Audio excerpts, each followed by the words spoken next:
Tura MP Saleng Sangma has criticized the National People's Party NPP, warning that voting for them in the upcoming KHADC and JHADC elections could be disastrous for the state's indigenous institutions. He claimed that NPP's recent decisions, including extending lease periods for investors from 30 to 60 years, show their preference for outsiders, threatening to undermine the autonomous district councils.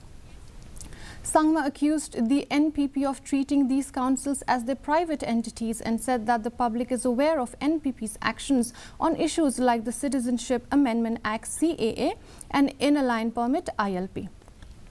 He expressed confidence in the Congress Party's ability to win, citing the recent influx of former MLAs and MDCs joining the party.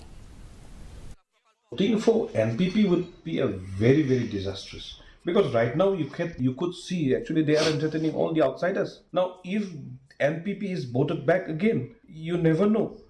Last time you could have seen where the Supreme Court has already kept some line, but yet they have already increased that particular tenure of lease from 30 years to 60 years, which is very scary for the people of the state. Now, if they are voted back again to power, you never know.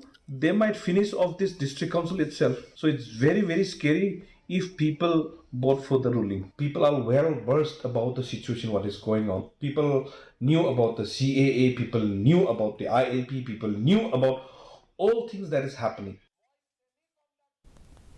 Tura MP Saleng Sangma has called